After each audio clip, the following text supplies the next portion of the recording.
알리시리라. 아멘. 오늘은 나는 성령을 믿사오며라는 제목으로 이제 우리 사도신경의 모든 말씀을 오늘 좀 다 이렇게 정리를 하려고 합니다.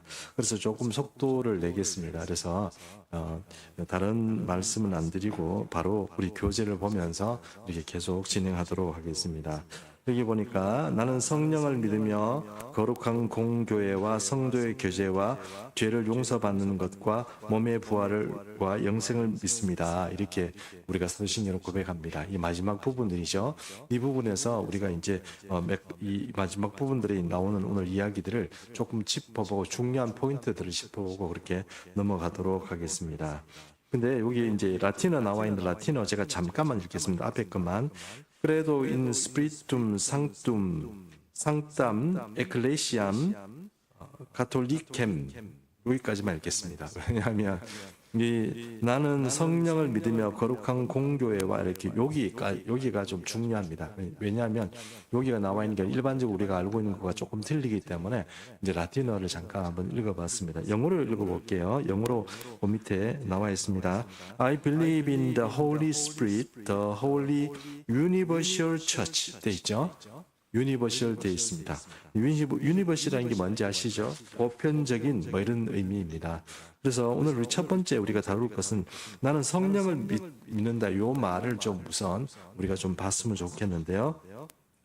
예수님께서 십자가를 못 박히시기 전에 제 아들에게 이렇게 말씀하셨습니다. 내가 가는 것이 너희에게 유익한데 그 왜 그러냐면 보혜사를 너희에게 보냈기 때문이다. 그렇게 요한복음에서 말씀하고 있습니다. 그래서 또 제 아들에게는 이제 보혜사가 보낼 테니까 너희가 나를 기다려라. 보혜사를 보내줄 테니까 보혜사를 기다려라. 예루살렘을 떠나지 말고 보혜사를 기다려라. 이렇게 말씀을 이제 예수님께서 제 아들에게 말씀했습니다.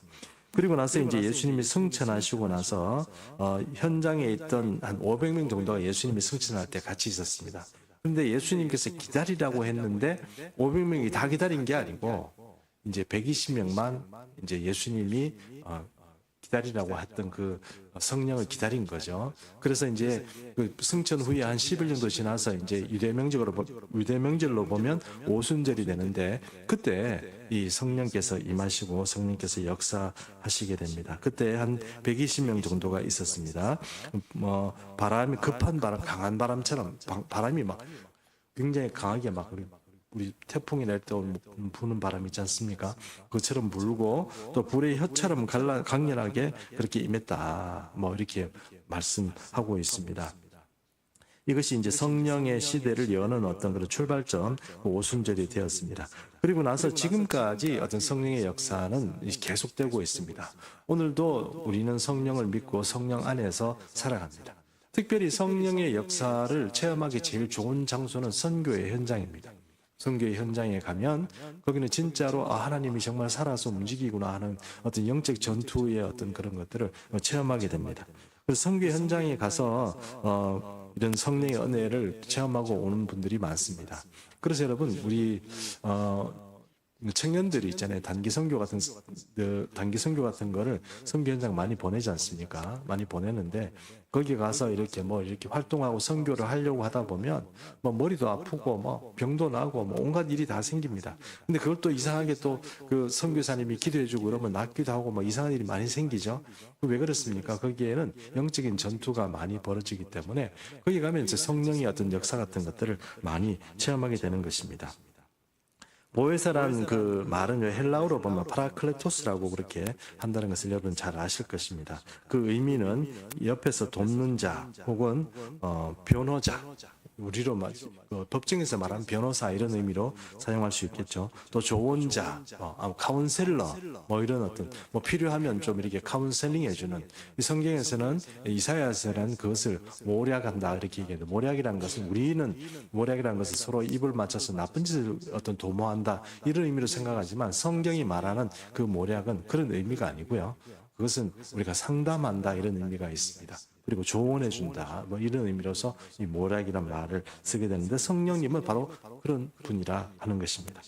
그러므로 예수님께서 하늘로 올라가시면서 성령을 보내주셨다고 그래서 우리에게 성령님을 보내주셨는데, 근데 이분이 오셔서 어떤 역할을 할 것인가 하는 것을 요한복음에 또 이렇게 말씀하고 계세요.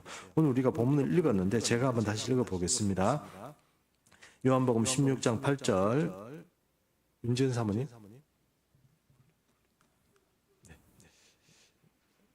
그가 와서 16장 8절입니다. 그가 와서 죄에 대하여 의에 대하여 심판에 대하여 세상을 책망하시리라.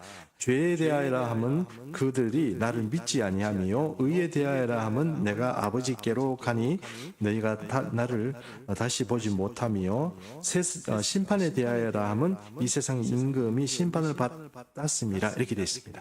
성령님이 오시면 세 가지 일을 하신다고 예수님께서 그 성령님에 대해서 얘기를 해주신 거죠. 그러면서 여기서 예수님은 이 성령이 세상을 책망한다 이렇게 얘기했습니다. 책망한다는 것은 뭐냐면 뭔가 이렇게 지적해서 뭔가 이렇게 회개할 수 있도록 한다는 것입니다. 예를 들어서 재판장에서 보면 검사가 당신은 어떤 일을 했지 이렇게 지적하고 그 사람이 어떤 죄에 대해서 책임을 묻잖아요. 그것처럼 성령께서도 그렇게 하신다는 거예요.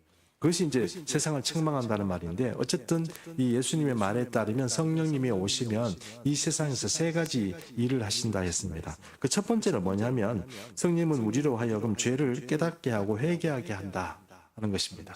성령님이 오시면 우리가 다 체험하지만 성령님이 오시면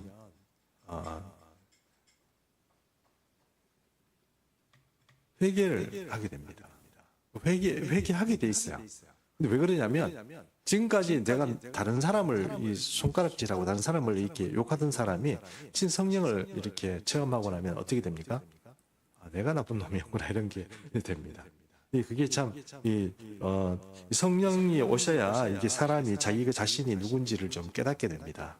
그래서 성령이 오시면 첫 번째 자기 죄를 회개하게 된다는 것인데요. 이렇게 죄에 대해서 얘기하려면 좀 기니까 짧게 이렇게 얘기를 하겠습니다. 제가 주변에 만나는 분들 중에 보면 어떤 분들이 있느냐 하면 어릴 때 있잖아요. 이렇게 예수를 믿게 되고 이제 자기가 이제 새로운 어떤 인생을 살게 되는데 회개를 하게 됐대요. 회개를 하는데 자기가 어릴 때 이제 엄마 젖을 먹으면서 엄마 젖을 깨물잖아요, 애기들이. 물론 안 깨무는 애들도 있습니다만 깨물고 그러면 엄마가 아프잖아요. 아니야 좀 그만 깨물으라 이러고 하는데도 애가 정신이 있는지 없는지 모르지만 계속 엄마 젖을 깨문다는 거예요. 그게 기억이 난대요. 성령께서 임하시면. 그리고 또 제가 또 어떤 분들은 어릴 때부터 수박서리부터 시작해서 했더니 조그마한 그 친구들 이렇게 했던 그것들이 마치 영화를 보듯이 쫙 나타나는 거예요. 그러니까 내가 그때 저렇게 했구나 이래가지고 울면서 회개하고 제가 어릴 때부터 싹수가 노란 놈이었군요 이러면서 회개를 한다는 거예요. 그런 분들을 제가 좀 만나봤거든요. 그러니까 성령께서는 우리를 죄에 대해서 민감하게 하고 우리가 흠없고 점없고 티 없이 살아가기를 원하시는 것. 그래서 우리가 깨끗한 사람으로 하나님 앞에 살아가게 하는 것이 바로 이 성령님이 우리에게 하시는 일이다. 이렇게 말할 수 있다는 것입니다. 둘째로 성령은 우리를 진리 가운데로 인도한다고 했습니다. 요한복음 16장 13절 말씀 또 읽어보겠습니다. 진리의 영이 오시면 그가 너희를 모든 진리 가운데로 인도하시리라 이렇게 말했습니다. 여러분 진리가 무엇입니까? 최소한 종교적으로 말해서 진리가 무엇입니까? 거기에 구원이 있는 겁니다. 구원이. 근데 그 진리를 믿었는데 정말 우리의 인생이 계속 우주 같은 데를 계속 헤매고 아니면 내 속에서 계속 헤매다가 마치 무슨 미아를 던져버리듯이 우주 한 구석에 처박아 버리는 그런 진리는 필요가 없습니다. 정확해야 돼요. 역사적으로도 정확하고 뭔가 교리적으로도 정확하고 뭔가 우리가 확신이 우리 속에 영혼이 확신이 드는 그런 진리를 만나게 되는 거. 이 성령이 우리에게 하신다는 거예요. 진리의 성령이 오시면 그렇게 한다는 거예요. 그것이 아닌 것은 가짜는 가짜의 진리, 가짜 진리에 우리가 빠져들면요, 그 인생이 망하는 거예요. 막 헤매다가 인생 다 낭비하고 헤매고 구원도 못 받고 그렇게 되는 것입니다. 진리의 성령 오시면 우리를 구원된 길로 진리의 길로 인도하신다 하는 것이 바로 성령께서 우리에게 오시면 하시는 일이다 하는 것입니다. 또 셋째, 성령께서 사단을 심판받았다 이렇게 말씀하십니다. 요한복음 16장 11절에 보면 우리가 읽었기 때문에 또 읽지는 않겠습니다. 제가 읽겠습니다. 심판에 대하여라 함은 이 세상 임금이 심판을 받았다 이렇게 말했습니다. 심판이란 것은 이 세상 임금이 심판받았다는 것을 성령께서 우리에게 오셔서 하는 거래요. 그럼 여러분 보세요. 이 세상에 아직도 여전히 악이 존재하고 믿는 사람들을 목을 치고 예수 믿는다고 해서 지금도 세계 선교 여러 현장에서 이 선교사들이나 또 예수 믿는다고 해서 이 종교를 바꾼 사람들을 핍박하는 일들이 많이 벌어지는데 우리가 그 악의 세력을 실제로 우리가 이겨내는 것도 아닌데 어떻게 그게 그렇게 일 수 있냐 이렇게 말씀하지만 성령께서 오시면 분명히 예수님께서 이미 이 사탄의 세력을 무찌르고 악한 세력을 무찌렀다고 우리에게 말씀하시는 것입니다. 여러분, 그러므로 성경이 말하고 있을 때 성령이 우리에게 오시면 우리에게 어떤 현상이 하나 있냐면은 악의 그 어둠이 사라져요. 성령은 악과 존재와 같이 공존할 수가 없습니다. 늘 이 악과 어둠과 이 사단의 세력은 우리를 미혹하고 유혹하고 우리의 마음들이 더럽혀지도록 이끌어가겠지만 성령께서 우리 속에서 성령 충만으로 같이 가득 차 있으면 틈이 없어지는 것입니다. 그러므로 성령이 오시는 것은 첫 번째 예수 그리스도를 통해서 너는 구원받았고 너를 해할 자가 없다. 악한 마귀는 절대로 너의 구원을 빼앗을 수 없다. 이것을 성령이 증명해 주는 거기도 하고 또 하나는 성령의 능력 가운데서 악의 세력들이 물러난다 하는 그 의미도 같이 있는 것입니다. 그러므로 여러분 이 주님께서 말씀하신 이 성령 우리는 그것을 꼭 믿고 성령이 우리에게 있어야 여러분 우리가 말하는 이 세 가지가 우리에게 있는 겁니다. 만약에 이 진리의 성령께서 우리와 함께하지 않으면 여러분 이단이 얼마나 많습니까? 여전히 우리의 정신을 회파시키고 우리의 재산도 끌고 가고 우리 이렇게 거짓된 진리 가운데서 사람들을 얼마나 이렇게 막 이끌어가는 그런 이 단체들이 많이 있습니까? 그게 무엇입니까? 성령을 제대로 못 만나게 되면 그렇게 되는 것입니다. 가짜 진리, 가짜 성령 이런 것들이 사람의 인생을 망치고 영혼까지 회파시킨다 하는 것입니다. 그러면 여러분 성령은 받아도 되고 안 받아도 되고 이런 것이 아니고 반드시 우리 삶에 필요한 것이고 우리가 그 성령을 인정해야 한다 하는 것입니다. 그 다음에 또 두 번째 거룩한 공예라는 것에 대해서 한번 생각해 보겠습니다. 거룩한 공예에 대해서 아까 제가 라틴어도 읽고 또 우리 영어로도 읽었습니다만 여기 보면 이 거룩한 공예라는 것이 이 두 개의 좀 중심적인 어떤 낱말의 의미를 생각해 봐야 되겠습니다. 그 첫 번째는 뭐냐면 거룩한이라는 뜻이고요. 또 여기서 또 두 번째는 공예라는 게 뭔지를 한번 얘기해 봐야 되겠습니다. 먼저 공예에 대해서 얘기를 하면요. The Holy Catholic Church입니다. 아까 유니버셜 처치라고 그랬죠. 유니버셜 처치하고 가톨릭 처치하고 뭐가 다릅니까? 똑같은 말입니다. 유니버셜이라는 말이 보편적이라는 말이고 가톨릭이라는 말 자체도 보편적인 말이에요. 그럼 목사님 교회가 가톨릭이면 우리 전부 천주교에 가야 되는 거 아니에요? 이렇게 생각할 수 있는데 그 가톨릭이 아닙니다. 아셨죠? 근데 여러분 이건 생각해 보십시오. 가톨릭은 종교가 하나밖에 없죠. 구교 말입니다. 천주교는 하나밖에 없죠. 우리 기독교는 어때요? 너무 많아요. 좀 줄였으면 좋겠는데 너무 많아요. 너무 많은데 너무 많음에도 불구하고 그 가톨릭이라는 그런 의미는 아닙니다. 하나라는 의미예요.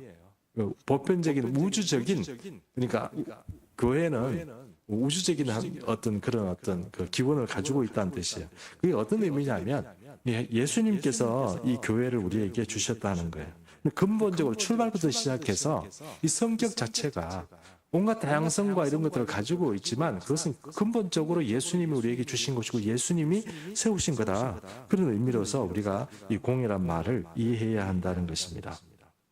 그러므로 여러분 생각해 보십시오. 교회라는 것을 우리가 그냥 단순히 생각할 때 이 지역 교회에 보면 교회가 번듯하게 잘 쓰는 교회도 있습니다. 보면 이게 정말 교회 같아 이런 교회 있습니다. 음향시설도 화려하고요. 천황대도 한 200명씩 서고요. 그냥 예배도 순서 맡다가 얼마나 좀 잘 진행이 되고 이런 교회 보면 교회 같아요. 근데 우리 교회 같은 데 보면 조금 뭔가 좀 찬양도 잘합니다. 찬양도 잘하고 목사님도 잘 나죠. 예. 웃자고 하는 일인데 이렇게 예, 그런데 이렇게 그런 교회를 보면 어떤 생각이 드냐면 아이고 이런 교회는 뭐 좀 어떤가 이런 생각도 조금 들고 또 어떤 교회 이런 교회 있지 않습니까? 가면 분위기부터 벌써 뭔가 싸해요. 교인들이 뭔가 눈빛이 서로 막 싸우고 막 좀 이상한 교회 있죠. 그런 교회 여러분 가보면 이게 교회가 이런 생각이 들지 않을까요? 안 드시는군요. 여러분 어떤 경우는 있잖아요. 이렇게 교회 같은 데 보면 저도 좀 이렇게 호흡기가 약해서 그런지 모르는 지하교회 같은 데 가면 곰팡이 냄새 나잖아요. 그렇게 저는 이거 계속 기침하고 이래가지고 호흡기 약해가지고 나는 내 평생엔 지하교회 절대 안 가야지 이런 생각 하거든요. 그래도 여러분 지상교회를 우리가 만드는 거 아닙니까? 개척하면서 야, 그건 뭐 농담이고. 어쨌든 우리가 생각하기에는 교회라는 것이 가면 이게 뭔가 사람들이 모여서 예수 믿는 사람들이 모여서 뭘 이렇게 하는데 거기에서 뭐 이렇게 뭐 교회 느낌이 나 있는데 이렇게 생각할지 모르지만 사실은 공교회라는 것은 사람들을 보여야 되는 게 아니고 주인이 누구냐인 거예요. 주인이 누구냐 그게 중요한 거지 사람들이 어떠냐 그런 문제가 아니라는 것입니다. 물론 교회가 우리 주님을 따르는 사람들의 거룩한 무리이기 때문에 믿는 자들의 무리이기 때문에 그것을 교회라고 말하기 때문에 그 교회가 예수님을 닮아가고 하나님께서 세우신 그 교회의 목적에 맞게 사람들이 뭐 화합하고 또 성경이 말씀하고 있는 대로 그렇게 살아가야 되는데 그렇게 되지 않은 경우도 많이 있습니다. 그것을 교회라고 해야 되냐 말아야 되냐 이런 게 물어보는 게 아니고 교회란 모름지기 주님이 없으면 그건 교회 아닙니다. 아무리 화려해도 아무리 그럴듯하고 사람이 보기에는 대단해 보여도 주님이 함께하지 않은 거 주님이 이게 내 교회가 아니다고 주님의 손에서 그 주권을 뺏어가지고 움직이는 그런 교회가 있다면 그거 주님의 교회 아닙니다. 아무리 잘나고 성공적인 일을 했는지 모르지만 그거 주님의 교회 아닙니다.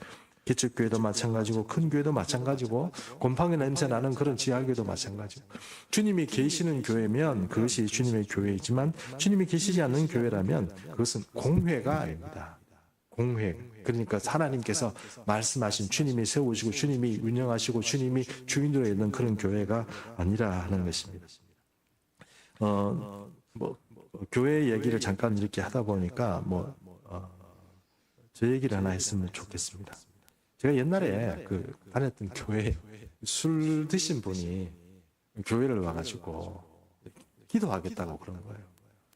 기도하겠다고 술 막 들어와가지고 막 이렇게 하니까 우리 이제 집사님 중 한 분이 보니까 사람이 술 마시고 와가지고 막 그러니까 좀 힘들었어요. 그래가지고 그거를 이제 막 막아 쓴 거죠. 못 들어갑니다 이러고 막. 집사님 생각에는 술 마신 사람이 교회 와서 막 이렇게 막 소리 지르고 막 막 삿대질하고 막 이렇게 하나님 이리 와보세요 이러고 막 이러면 왜 내 인생을 이런 식으로 만들었어요? 이러면 좀 은혜가 안 되잖아요. 그러니까 그거 막았어요. 막으니까 왜 나도 하나님 만나려고 왔어 이러면서 막 소리를 지른 거예요. 그러니까 이제 그 집사님이 그분을 막으면서 문고리를 잡고 이렇게 뭐라고 얘기했는지 아시죠? 여기 그런 분 없어요. 됐다고 여기 그런 분 없어요. 이렇게 얘기했다고. 대단히 웃음 얘기인데 별로 안 웃으시는. 여러분 보세요. 우리가 말을 잘못한 거죠. 그런 분 없어요. 하나님이 안 계시는 교회는 교회가 아닙니다. 그래서 이게 더 중요한 건지 겉보기로 맞는 교회 이런 것들이 중요한 게 아니라는 것을 여러분 좀 아셔야 되고 결론적으로 얘기하면 우리가 이런 어떤 교회는 우리가 영적으로 이 교회가 하나님 앞에서 진짜 하나님이 있는 교회인지 안 있는 교회인지 그걸 살펴봐야 되는 거지. 이 사람들이 뭐 이렇게 좋더라 저렇게 좋더라 그게 교회의 기준은 아니라는 것을 좀 우리가 이해할 필요가 있다는 것입니다.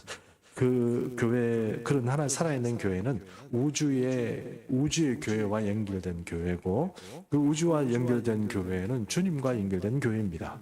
근데 그것이 아무리 사람의 눈에는 대단해 보여도 그것이 만약에 주님이 계시지 않은 교회는 우주와 끊어진 교회고 그 우주가 끊어졌다는 것은 주님과 연결되지 않은 세상의 단체라 하는 것입니다. 그러므로 여러분 우리가 교회를 그렇게 생각하고 거룩한 교회로서 그것이 우리가 지켜져야 하는 그런 어떤 존재다 하는 것을 좀 이해할 필요가 있습니다. 그리고 우리는 또 성도의 교제에 대해서 얘기를 해야 되겠습니다. 성도의 교제를 믿는다고 그러잖아요. 그래서 여기서 교제라는 것은 무엇입니까? 성도란 게 뭡니까? 성도에 대해서는 에베소서 4장 4절 말씀 한번 같이 읽어보겠습니다. 에베소서 4장 4절 같이 읽습니다. 시작.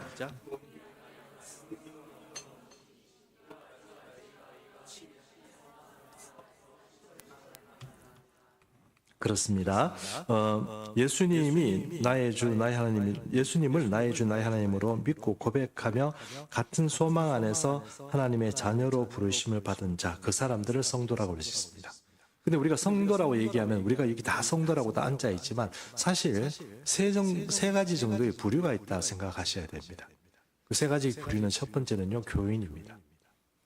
교인이죠. 교인, 우리 이 교회에 와서 그냥 등록하고 이제 교회에 이제 뭐 이렇게 그냥 이렇게 왔다 갔다 하시는 분, 예배드리고 그냥 이렇게 뭐 그냥 다니시는 분, 이런 분은 교인이라고 할 수 있습니다. 뭐 나쁘다는 뜻이 아니고 교인이라는 분은 아직 성도라고 하기에는 좀 부족한 그런 분이라 하는 것입니다. 그 다음에 있는데 그것은 이제 신자입니다. 신자는 것에 믿을 신자가 들어가니까 내가 여기서 뭔가 교회가 추구하고 그 교리적으로 요구하고 하는 것에 대해서 예배 참여하십시오, 기도하십시오, 뭐 이렇게 하는 헌금하십시오, 뭐 이런 문제에 대해서 내가 다 참여하고 적극적으로 임하는 분, 이런 분들을 신자라고 할 수 있습니다. 근데 성도라고 하는 것은 이보다는 차원이 더 높은 겁니다. 진짜 주님을 본받아서 주님 같이 살아가고자 하는 사람, 그 사람을 성도라고 그러는 거예요. 그래서 이런 사람들은 성도 간의 교제가 있는 거죠. 이런 사람들은 내 생명과 같은 거예요. 이건 진짜 내 가족인 거예요. 그분이 성도예요. 그래서 성도 간에는 오늘 성경이 말하고 있는 같은 마음, 같은 생각, 같은 뜻이 같이 작용을 하게 되어 있습니다. 성도는 갈라질 사람이 아니에요. 왜냐하면 예수님과 다 연결된 사람이기 때문에 그렇습니다. 누가 갈라집니까? 교인인 갈라지고 신자는 갈라질 수 있습니다. 예를 들어서 교리적으로 생각이 다르면 갈라질 수 있습니다. 그러나 성도는 갈라지는 것이 아닙니다. 성도는 예수 그리스도 안에서 하나이고 그것을 적극적으로 그 예수님을 따라 사는 삶이기 때문에 거기는 이설이 없고 갈라지는 것이 없습니다. 그러므로 성도끼리 싸운다는 건 말이 안 됩니다. 교회 가보니 교인들이 싸우더라. 말이 됩니다. 그런데 성도는요, 싸우는 존재가 아니라는 것을 우리가 좀 이해할 필요가 있습니다. 그래서 성도의 계절을 믿는다는 것은 우리는 싸우는 존재가 아니고 그리스도 안에서 하나 된 존재다 하는 것을 말할 때 바로 성도라고 할 수 있다는 것입니다. 여기서 보면 우리가 성도를 교제한다, 성도의 교제와 이렇게 하는데 이것을 다른 말로 하면 커뮤니케이션 한다 이렇게 말할 수 있습니다. 근데 이것은 뭐 대화로 이렇게 얘기하기도 하는데 성도 간의 교제는 이렇게 하면 어떨까요? 성도 간의 교제는 격이 없어야 되겠죠. 그러나 너무 자세히 남의 사생을 알려고 하면 부담됩니다, 여러분. 그렇죠? 이건 우리가 성도의 교제에 대해서 얘기하는데 뭔가 성도의 교제도 우리가 뭔가 이렇게 또 간격을 두고 할 필요가 있잖아요. 너무 이렇게 무심하면 이거 좀 문제죠. 내가 이 교회에 다니는데 나의 어떤 문제를 전혀 뭐 해결되지도 않고 옆에 있는 사람이 뭐 알아주지도 않고 그렇게 되면 문제가 되겠죠. 그러나 너무 자세히 하는 것도 어떻습니까? 네, 힘듭니다. 그러니까 이 교제라는 것은 그리스도 안에서 이렇게 정말 젠틀하고 예의 바르고 매너 있게 그렇게 이 교회 안에서 이렇게 잘 이렇게 인격적으로 살아가는 것, 이게 중요합니다. 그래서 너무너무 끼리 모이거나 뭐 이렇게 되면 문제가 된다는 것입니다. 예를 들어서 한때 한국 교회에서는 1인이 좀 있었습니다. 공동체가 발달이 됐어요. 우리 공동체를 살려야 돼. 큰 예배 드리는 것도 중요하지만 공동체를 살려야 돼. 이래가지고 사람들이 막 모여가지고 뭐 볼링회도 만들고 산악회도 만들고 막 이렇게 했거든요. 그 교회 어떻게 됐을까요? 다 갈라져 버렸어요. 그거 여러분 되게 좋은 것 같고 되게 이제 의식 있는 것 같고 뭔가 기발한 것 같지만 이 교회는 그런 게 아니에요. 그런 게 아닙니다. 교회는 무조건 성경 중심, 교회 중심, 신앙 중심 뭐 이런 게 우리가 어떤 가치지. 그런 거 아니고 뭔가 이렇게 교제를 해가지고 사람들을 어떻게 물론 교제가 있어야 되겠죠. 근데 그 교제는 그런 교제가 아니라 말 그대로 젠틀하고 매너 있고 인격적이고 그런 교제가 우리 가운데서 있는 것이 이 교제를 하기 위해서 우리가 뭐 테니스를 치자, 골프를 몸을 만들자 이렇게 하는 것은 여러분 답이 아니라 하는 것입니다. 물론 그렇게 할 수도 있겠죠. 그러나 그것이 결코 성경이 말하고 있는 교제는 아니라 하는 것을 우리가 알 필요가 있다는 것입니다. 그리고 또 너무너무 끼리끼리 모이는 거 이런 것들 이제 좀 주의해야겠다 하는 것입니다. 예전에 충성교회라는 교회에 있을 때 여러분 충성교회 출신들이 좀 계시겠지만 6개월만 되면 사람은 구역을 바꿔버리는 거예요. 맞죠? 교구장을 제가 맡아보니 머리가 아픈 거예요. 6개월마다 사람들 다 이렇게 뭐 붙이고 넣고 막 전화해가지고 어디 넣을 건데 뭐 이런 얘기야 막 하니까, 아니 교회를 구역을 좀 이렇게 좀 크게 한 10몇 명씩 이렇게 좀 막강하게 딱 이래가지고 해야 되는데, 사람들을 자꾸 막 2~3명씩 이렇게 막 쩍지어가지고 막 흩어버리는 거예요. 아, 난 힘들더라고요. 아니 구역이 모여가지고 서로 막 구역 모임을 하면은 뭐 차도 마시고 식사도 하면서 뭐 기도 제목 읽고 나누고 뭐 이래야 되는데, 뭐 너무 이렇게 막 핵가족 만들듯이 다 이렇게 갈라지니까 왜 그랬냐 이렇게 생각했더니, 나중에 보니까 그것은 저런 거였대요.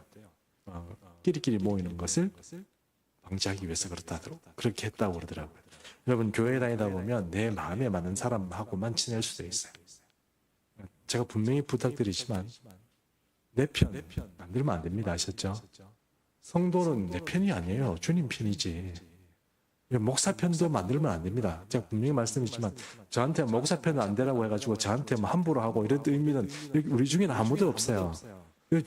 제 제자가 될 사람도 없고 그렇게 만들고 싶지도 않고, 그건 전부 여러분 예수 그리스도의 제자와 예수님과 연결된 사람들이지, 우리끼리 모여가지고 저 어떻게 해야 돼 뭐 이런 생각을 하는 건 전혀 없습니다. 제가 혹시 여러분 생각에는 좀 무심해 보일 수 있습니다. 우리 목사님은 좀 정이 없는 것 같아, 뭐 그렇게 보일 수 있겠죠. 근데 여러분, 제가 기본적인 목표는 그래요. 정말 너무 일방적으로 주지 말자 이런 생각이 좀 있습니다.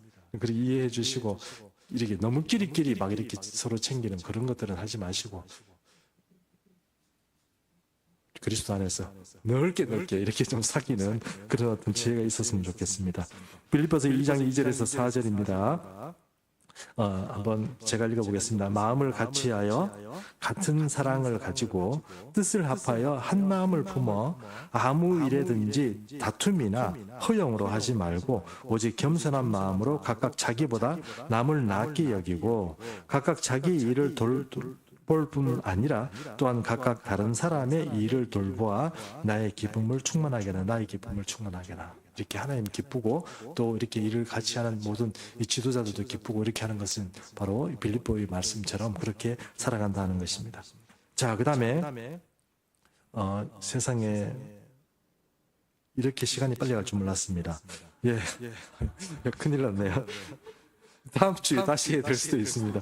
자, 그럼 죄를 사해 주시는 것에 대해서 한번 생각해 보겠습니다. 여러분, 설교 준비하다 보니까 이런 어떤 그 자료가 있더라고요. 여러분, 그 감옥에서 사람 나오면 있잖아요. 감옥에서 사람 나오면 이 사람한테 두부 먹이지 않습니까? 두부 왜 먹이는지 아세요? 단백질 좀 섭취하라고 주는 것도 있고, 말 그대로 속과 끝이 깨끗해지라고 해지라고 주는 것도 있답니다. 그래서 두부 그렇게 해서 주는구나 이렇게 알았습니다. 근데 이제 이 얘기를 한 가지만 더 어떤 예화를 얘기를 하려고 하는데, 어떤 나라에 이건 아는 얘기입니다. 그래도 여러분 한번 들어보십시오. 한 나라의 왕이 감옥을 순시를 했습니다. 순시를 했는데 이제 감옥에 있는 사람들을 이렇게 여러 사람 만나가지고 얘기를 하는데, 이 사람들이 전부 탄원을 하는 거예요. 왕이시여, 저는 억울합니다. 저는 뭐가 잘못됐습니다. 누가 이렇게 해서 제가 이렇게 됐습니다. 계속 막 자기는 이제 의로운 사람이고 나는 피해자라는 식으로 자꾸 이제 왕에게 다 얘기를 하는 거예요. 근데 왕이 보니까 한 사람은 뭔가 구석에 가만히 있는 거야. 그래서 불러가지고 당신은 왜 다른 사람처럼 이렇게 뭐 억울한 거 없냐 이렇게 하니까, 저는 억울한 게 없습니다. 저는 뭐 어떤 이 잘못을 제가 저질렀기 때문에 그것을 회개하는 마음으로 이 감옥 생활을 하고 있습니다. 저는 이 감옥 이 생활하면서 내가 다 이 갚고 나서 깨끗한 사람 되어서 감옥을 나가고 싶습니다. 왕이 그렇게 얘기한 거예요. 그래서 감옥이 그러냐, 넌 나쁜 놈이네 이랬대요. 진짜로 네 죄를 지었구나. 다른 사람들은 다 죄를 안 지었다고 그러는데. 이러면서 이제 왕이 나와가지고 간수를 불렀습니다. 그리고 이렇게 얘기했습니다. 야, 여기는 의인들밖에 없네, 이 감옥 안에는. 근데 죄인이 한 명이 있어. 그 죄인 한 명이 여기 넣어놓으면 그 죄인 이제 다 물드니까 그 죄인 한 명 집에 보내. 이렇게 된 거야. 여러분, 우리가 죄인이라는 걸 자기가 깨닫는 사람은 하나님께서 용서해 주시고 사해 주십니다. 그런데 자기가 죄인인지 모르고 자기 회개를 주님 앞에 회개하지 않으면 여러분, 그게 절대로 죄가 사해지는 게 아닙니다.